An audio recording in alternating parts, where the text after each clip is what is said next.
If you are a parent and are going through grief, or your children are going through grief, this video is for you. Okay, so what I want to say is that our children will mimic us on a deep somatic level. So of course we know this to be true, like the whole do as I say, not as I do, you know, our kids will always mimic what we actually do, right? We know this in the things like smoking and drinking and our exercise habits and our just daily life kind of habits, right? But I think we don't often think about it on like the deep nervous system level of like our kids and us are constantly mirroring each other, right? We are their primary mirror, even when they're teenagers, right? We are still their primary mirror. And so how we are tending to our own nervous system, to our own emotions, to our own grief, to our own trauma is going to be the thing that has the largest impact on how they handle theirs. So, you know, oftentimes we think like, oh, my kid needs help with their trauma or their grief, or they need some kind of support or counseling or something. And that may be true. Like, it's not a bad thing to get kids direct support for sure, especially once they're teenagers. Like, it's good for them to have, you know, a therapist, a mentor, you know, other adults around who can support them.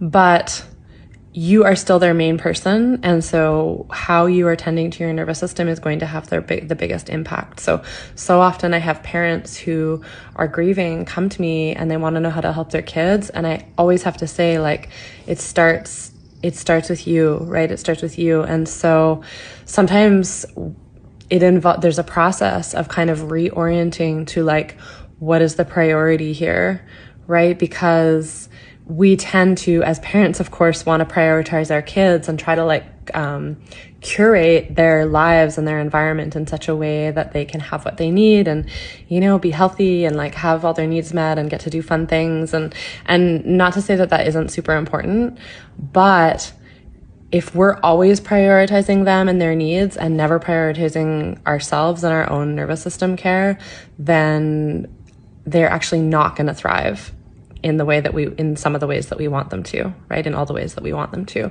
So sometimes there's a perspective shift that needs to happen, a turning back towards the self and self-care. And I'll tell you, like, ask me how I know. I was a single parent for over 11 years, almost 12 years. And so I had to learn this one fast and hard.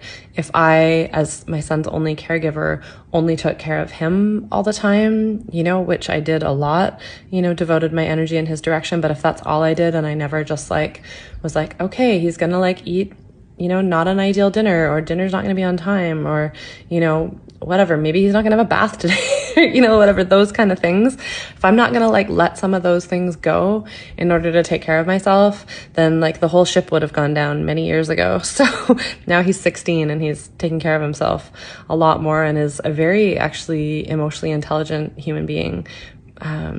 So this shit works. I can tell you from experience, tending to your own nervous system. So I'll leave you with just this question of like, what are you doing to support yourself, or to, you know, support yourself by reaching out for support for your own nervous system, for your own grief, for your own trauma tending. All right. Lots of love. Bye for now.